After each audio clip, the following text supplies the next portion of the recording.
Bonjour à tous. Donc cette vidéo parce que j'ai besoin d'expliquer certaines choses euh, par rapport à ce que j'aimerais expliquer, ce que beaucoup de gens ne doivent pas savoir, c'est qu'est-ce que c'est qu'un traumatisme crânien. Alors, alors voilà, un traumatisme crânien. Bon, je tiens à préciser que je m'aide ici de mon Mac où il y a mes notes, parce que ce que je dis, je suis dans l'incapacité de le connaître par cœur, de regarder, de mémoriser.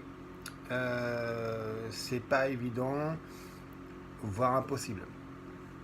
Mais bon, j'arrive quand même à me rappeler d'un numéro de téléphone, par exemple. Je suis pas non plus bête de demeurer. Excusez-moi. Hein.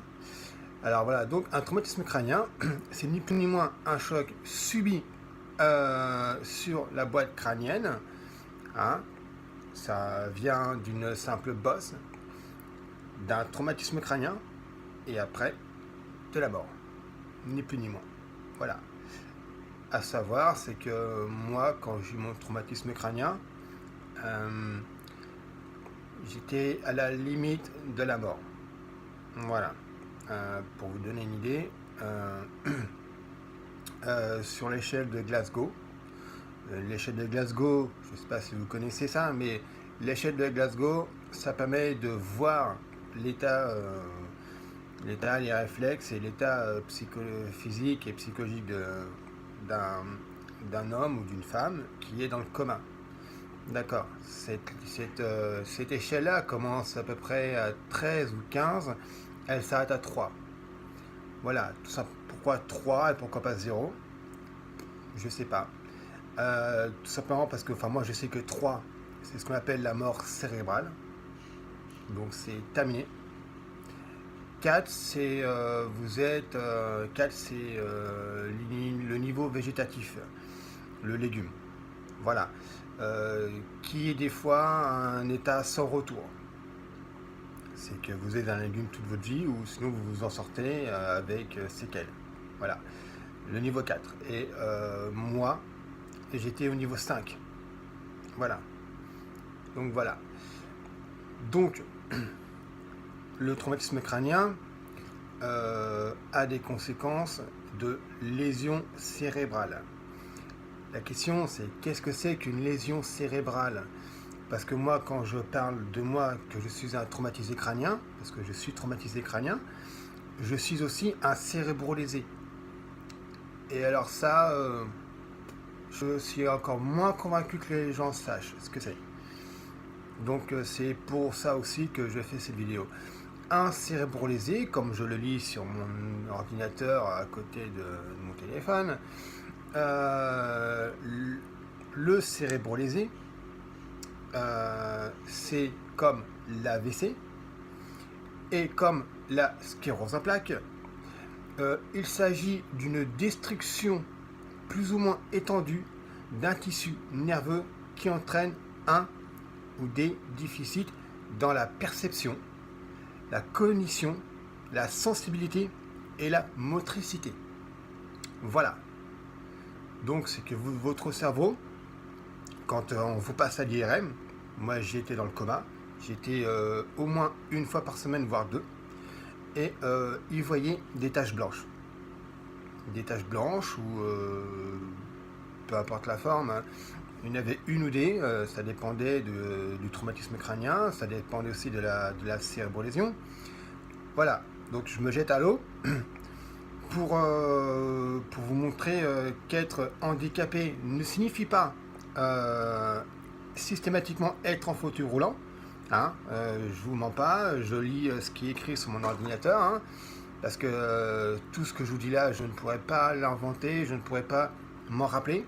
Hein, mais voilà, donc vous ne voyez rien en me voyant, ça ne se voit pas. Mais voilà, j'ai des handicaps, j'ai des séquelles, hein,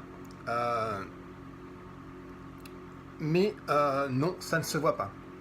Pourquoi? Parce que le cerveau, qui a une ou des cérébrolésions, moi j'en ai eu une, hein. Le cerveau a la chance, la faculté de se créer un chemin. Par exemple, tout simple, que j'utilise souvent, euh, sortie de coma, je ne savais pas du tout marcher. Je ne savais pas non plus, absolument pas, me laver. Je ne savais pas non plus manger. Je me rappelle qu'on me donnait sa petite cuillère et quand je prenais la bouche, ça tombait comme un enfant. J'ai réappris tout ça. Aujourd'hui, je peux me laver sans aucun problème, marcher à peu près sans problème parce que j'ai encore des pertes d'équilibre. J'ai encore pas la notion complète de la marche, mais je marche très bien. Ça ne se voit pas parce que vous me voyez marcher normalement. Croyez-moi que moi, physiquement, quand je marche, c'est très difficile. Vous ne le sentez pas parce que vous n'êtes pas dans mon corps. Ça ne se voit pas spécialement, sauf si on y fait attention. Mais sinon, je suis quelqu'un de tout à fait normal. Mais bon, j'ai tout réappris, comme manger. Un geste absolument anodin, absolument simple. Un bébé tient son biberon et mange sans problème dans les premiers mois. Voilà, moi j'ai tout réappris à zéro. Hein. Donc voilà, donc j'en ai un peu ras-le-bol d'entendre des exemples que j'ai entendus régulièrement. Je les ai entendus, je les réentends beaucoup moins parce que pour moi, je n'arrive pas à passer la frontière du monde des normaux et du monde des gens comme moi en handicap pardon, invisible. Voilà. Donc, moi, ce que j'entends souvent, c'est tu marches, t'es pas handicapé. Pourtant, croyez-moi que j'étais en fauteuil roulant. J'y ai été, j'en ai fait. Hein. J'entends aussi souvent, je ne vois rien, donc t'as rien. Eh bien, vous ne voyez rien parce que rien ne se voit. Mais il y a des choses, d'accord, hein, parce que qui dit cérébrolésion dit des séquelles neurologiques. Hein, comme j'ai cité tout à l'heure, comme j'ai cité tout à l'heure, que je retrouve sur mon listing, perte de la cognition, de la sensibilité, de la motricité et de la perception. Ça, ce sont 4 faits qui existent et 4 faits qui compliquent la vie de celui qui les subit. Hein. Moi, je perçois les choses beaucoup moins que quelqu'un de normal. Hein. La cognition, alors ça, je sais pas trop ce que c'est, mais je crois que c'est tout ce qui est tout ce qui est les connectivités, trucs comme ça. La sensibilité, bah, par exemple, c'est que toute la partie gauche de mon corps est moins sensible que la partie droite de mon corps, puisque moi, j'ai eu un accident grave, et c'est toute la partie gauche de mon corps qui a pris l'accident, donc du coup, j'ai beaucoup moins de sensibilité. Par exemple, si je tiens une tasse de la main droite, il n'y a aucun risque, aucun danger que je la fasse tomber, à moins que je n'en fasse pas exprès. Par contre, si je tiens la tasse de la main gauche et que je prenne de l'attention à un sujet comme la télévision ou que quelqu'un parle, je vais être moins vigilant sur le fait que je tienne une tasse. Et la tasse va tomber. Et ça, croyez-moi que ça m'arrive souvent. Et croyez-moi que ça me fait extrêmement chier parce que j'ai vraiment l'impression de passer pour un con aux yeux de tout le monde. Parce que moi, je sais que j'ai un problème, les autres non. Parce que ça ne se voit pas. Voilà. Donc j'entends ça. Ou j'entends aussi très très souvent, alors ça c'est ce qui me fait très très mal, c'est arrête de prendre pour excuse ton accident. Arrête de prendre pour excuse ton accident. Eh ben, je ne le prends pas pour une excuse, tout simplement parce que l'accident que j'ai eu, c'est le résultat que j'ai aujourd'hui de vivre avec un handicap invisible qui ne se voit pas, mais qui se subit. Hein. Par exemple, la fatigue. Je fatigue énormément. Quand je fais quelque chose comme faire les courses, comme marcher, et tout se passe bien, ou on ne voit rien, vous ne voyez rien, moi, je fatigue, je sens que je suis fatigué, que voilà. Hein.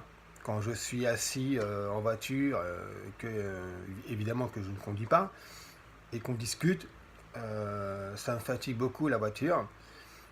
Et à un moment, sans m'en rendre compte, poum, je m'endors. Voilà, ça a aussi des séquelles, pardon, d'un traumatisme crânien, d'un cérébro lésé. Alors il y a plus ou moins, il y a des niveaux de cérébro lésé, parce que moi, un exemple tout bête, je ne savais pas que je connaissais l'anglais. Je ne savais pas. Une amie m'a dit, si, rappelle-toi, on voyageait et tu arrivais à te débrouiller en anglais, parce que j'avais appris l'anglais par moi-même. Tu parles anglais, enfin tu communiques. Et là, comme c'était quelques petites semaines après mon coma, j'avais aucun souvenir de ça. D'ailleurs aujourd'hui j'en ai récupéré des souvenirs parce que j'ai vu des vidéos qui m'ont rappelé effectivement que ah oui c'est vrai, mais ça a pris beaucoup de temps, hein, parce que dans un accident comme j'ai eu, dans un accident de traumatisé crânien et quand le cerveau est cérébralisé, c'est comme ça qu'on dit si je me trompe pas, excusez-moi si je me trompe, euh, la mémoire, parce que le cerveau c'est aussi la mémoire, c'est pas que ça, mais c'est aussi la mémoire, on se rappelle pas de tout. Moi, sorti de mon coma par exemple, parce que j'ai fait un mois de coma, je me rappelais pas de ma femme, je me rappelais pas de mes enfants, encore moins de leur date de naissance, rien. Et donc l'anglais, absolument rien. Et ensuite, un jour, quand j'ai récupéré mon téléphone portable, j'ai vu qu'il y avait des applications pour apprendre l'anglais. Et je voulais sortir de ça. Et donc, j'ai réappris l'anglais. Et j'ai réussi. Aujourd'hui, je suis capable de dire, par exemple, je veux, je voudrais, j'aimerais, je souhaiterais en anglais. Donc voilà. Donc je voulais exprimer un petit peu mon ras-le-bol d'entendre des expressions de tu n'es rien, je ne vois rien, hein, ou arrête de prendre ton accident comme excuse, parce que c'est pas une excuse, c'est réel. De mon accident, je suis devenu handicapé avec des handicaps absolument invisibles. Pourquoi? Pas parce qu'ils ne sont pas voyants, d'une, et de deux, bien parce que je me bats pour qu'ils soient le moins handicapants. Parce que voilà, il faut que je sois le plus normal possible et puis parce que je veux avancer. Donc voilà, j'en ai marre d'entendre ça. Quand on me dit t'es handicapé, ben tu marches, t'es pas handicapé. Ben non, mais pourtant j'ai fait du fauteuil roulant, j'ai réappris à marcher. Donc voilà, donc cette vidéo, pour exprimer tout ça, bien exprimer la différence entre un traumatisme crânien et une cérébrolésion, hein, qui sont deux choses différentes.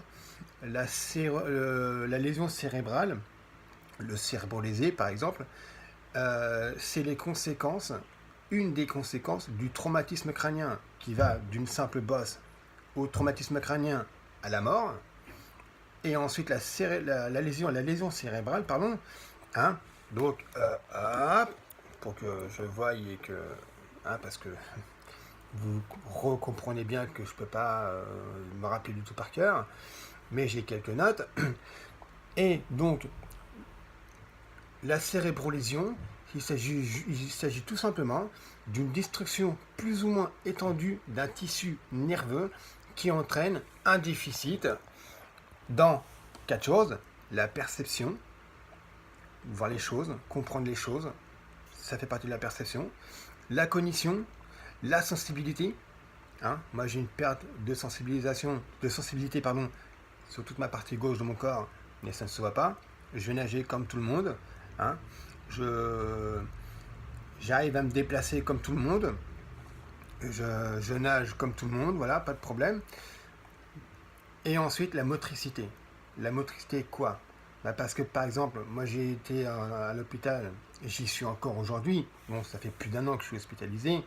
Maintenant, je suis en hôpital de jour, je suis en hôpital continu.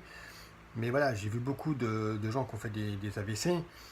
Eux, par contre, c'est sûr, il y a la motricité qui est dedans. Moi, non. Parce que mon accident m'a pas atteint à ce niveau-là. Par chance. Voilà. Mais donc voilà, ce sont les conséquences du traumatisme crânien. Le traumatisme crânien, c'est ni plus ni moins un choc sur la tête. J'étais ouvert ici et derrière, il me semble. Voilà. Et le cerveau, qui est dans la boîte crânienne, qui entre le cerveau et le crâne, il y a du liquide. Et ça, je l'ai appris quand j'étais à l'hôpital. Hein. Tout ce que je vous dis là, je l'ai appris à l'hôpital, d'où mes notes, et j'ai vu des spécialistes. Hein.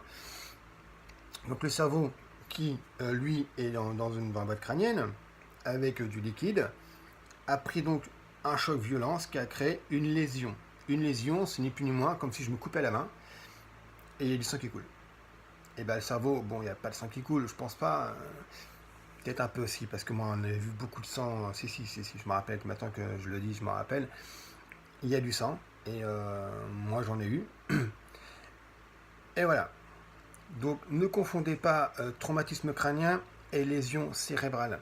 Ce sont deux choses clairement et nettement différentes. Et voilà. Et n'oubliez pas qu'un traumatisme crânien a forcément des lésions cérébrales. Et ces lésions cérébrales-là peuvent être plus ou moins graves. Et ça, on ne peut pas le savoir. Mais sachez qu'il y a forcément sur 4 facteurs des lésions. Et voilà. Donc moi j'ai eu et j'ai toujours des handicaps sur ces 4 facteurs. Je ne sais pas lesquels. Enfin, si, quelques-uns. Par exemple, le double tâche, je ne peux pas. Comprendre quelque chose, il faut m'expliquer comme si j'avais 6 ans. Sur certaines choses, pardon. Voilà. Mais comprenez aussi que j'ai aussi, pas tout, mais un peu réappris à parler. Il y a beaucoup de choses que je ne savais pas. Quand je voyais une image de quelque chose, on va dire un oiseau par exemple, ou un pélican, tiens, je ne savais pas ce que c'était. Et si on me demandait de l'écrire, le mot pélican, c'était pareil. Si je le connaissais en anglais, je l'aurais écrit en anglais. Mais parce que voilà, je savais que je ne sais pas d'où ça venait. Il y avait des mots que c'était plus simple d'écrire en anglais. Je ne savais pas pourquoi, mais voilà, c'est après qu'on a compris qu'en fait, à l'époque, quand j'étais dans le réveil, entre le moment du réveil et du moment où je suis réveillé et du coma, on avait compris que je parlais beaucoup anglais. Enfin bon, c'est une autre histoire, mais bon.